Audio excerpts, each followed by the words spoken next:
La hora de los charlatanes, de Mario Vargas Llosa. Aquella tarde fui al Institute of Contemporary Arts media hora antes de la conferencia que el filósofo francés daba, para echar un vistazo a la librería del ICA que, aunque pequeñita, siempre me pareció modélica. Pero me llevé una mayúscula sorpresa porque, entre la vez anterior que estuve allí y esta, el breve recinto había experimentado una revolución clasificatoria. A las anticuadas secciones de antaño, literatura, filosofía, arte, cine, crítica, habían reemplazado las posmodernas de teoría cultural, clase y género, raza y cultura, y un estante titulado El sujeto sexual, que me dio cierta esperanza, pero no tenía nada que ver con el erotismo, sino con la patrología filológica o machismo lingüístico. La poesía, la novela y el teatro habían sido erradicados. La única forma creativa presente eran algunos guiones cinematográficos. En un puesto de honor figuraba un libro de Deleuze y Guattari sobre nomadología y otro, al parecer muy importante, de un grupo de psicoanalistas, juristas y sociólogos de la deconstrucción de la justicia.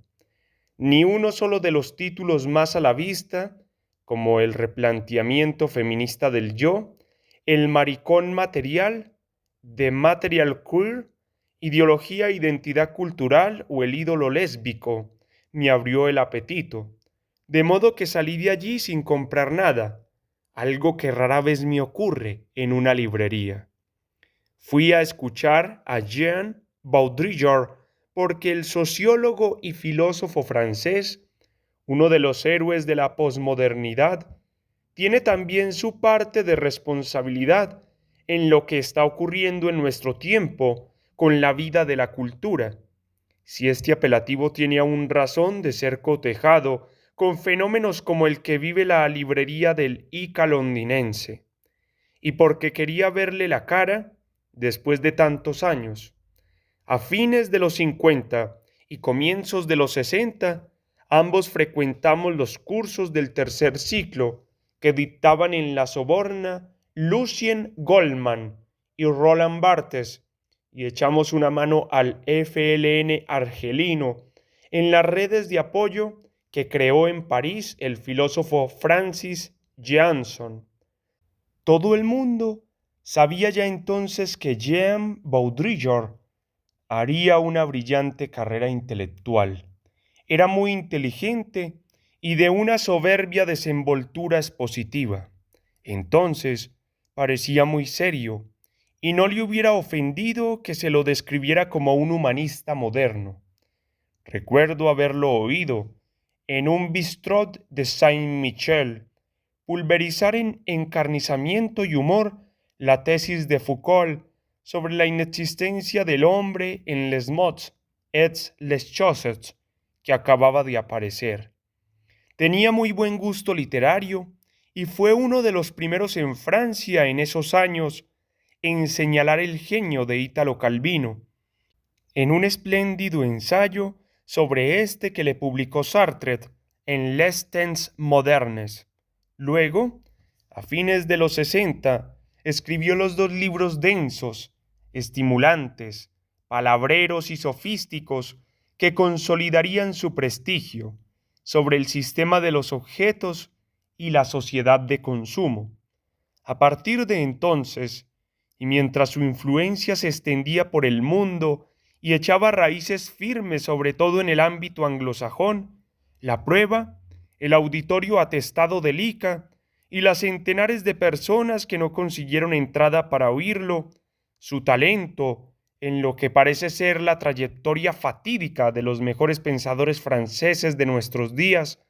se fue concentrando cada vez más en una ambiciosa empresa, la demolición de lo existente y su sustitución por una verbosa irrealidad. Su conferencia, que comenzó citando a Jurassic Park, me lo confirmó con creces. Sus compatriotas que lo precedieron en esta tarea de acoso y derribo eran más tímidos que él. Según Foucault, el hombre no existe, pero al menos esa inexistencia está allí, poblando la realidad con su versátil vacío. Roland Barthes solo confería sustancia real al estilo, inflexión que cada vida animada es capaz de imprimir en el río de palabras donde, como fuego fatuo, aparece y desaparece el ser. Para Derrida, la verdadera vida es la de los textos o discursos, universo de formas autosuficientes que se remiten y modifican unas a otras, sin tocar para nada a esa remota y pálida sombra del verbo que es la prescindible experiencia humana. Los pases mágicos de Jean Baudrillard eran todavía más definitivos. La realidad real ya no existe, ha sido reemplazada por la realidad virtual, la creada por las imágenes de la publicidad y los grandes medios audiovisuales. Hay algo que conocemos con la etiqueta de información, pero se trata de un material que, en verdad, cumple una función esencialmente opuesta a la de informarnos sobre lo que ocurre a nuestro derredor. Él suplanta y vuelve inútil el mundo real de los hechos y las acciones objetivas. Son las versiones clónicas de estos que llegan a nosotros a través de las pantallas de la televisión, seleccionadas y adobadas por los comentarios de esos ilusionistas que son los profesionales de los medios de comunicación, las que en nuestra época hacen las veces de lo que antes se conocía como realidad histórica, conocimiento objetivo del desenvolvimiento de la sociedad. Las ocurrencias del mundo real ya no pueden ser objetivas, nacen socavadas en su verdad y consistencia ontológica por ese virus disolvente que es su proyección en las imágenes manipuladas y falsificadas de la realidad virtual, las únicas admisibles y comprensibles para una humanidad domesticada por la fantasía mediática dentro de la cual nacemos, vivimos y morimos, ni más ni menos que los dinosaurios de Spielberg. Además de abolir la historia, las noticias televisivas aniquilan también el tiempo, pues matan toda perspectiva crítica sobre lo que ocurre. Ellas son simultáneas con los sucesos sobre los que supuestamente informan, y estos no duran más que el lapso fugaz en que son enunciados, antes de desaparecer, barridos por otros que, a su vez, aniquilarán a los nuevos, en un vertiginoso proceso de desnaturalización de lo existente que ha desembocado, pura y simplemente, en su evaporación y reemplazo por la verdad de la ficción mediática,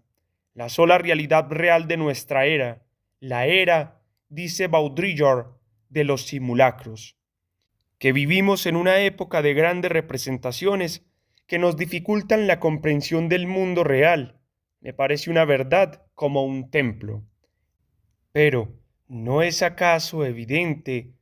que nadie ha contribuido tanto a enturbiar nuestro entendimiento de lo que de veras está pasando en el mundo, ni siquiera las supercherías mediáticas, como ciertas teorías intelectuales que, al igual que los sabios de una de las hermosas fantasías borgianas, pretenden incrustar en la vida el juego especulativo y los sueños de la ficción? En el ensayo que escribió demostrando que la guerra del Golfo no había sucedido, pues todo aquello que protagonizaron Saddam Hussein, Kuwait y las fuerzas aliadas no había pasado de ser una mojigata televisiva, Jean Baudrillard afirmó: el escándalo en nuestros días no consiste en atentar contra los valores morales, sino contra el principio de realidad. Suscribo esta afirmación con todos sus puntos y comas. Al mismo tiempo, ella me dio la impresión de una involuntaria y feroz autocrítica de quien, desde hace ya buen número de años, invertía su astucia dialéctica y los poderes de su inteligencia en problemas que el desarrollo de la tecnología audiovisual y la revolución de las comunicaciones en nuestros días habían abolido la facultad humana de discernir entre la verdad y la mentira,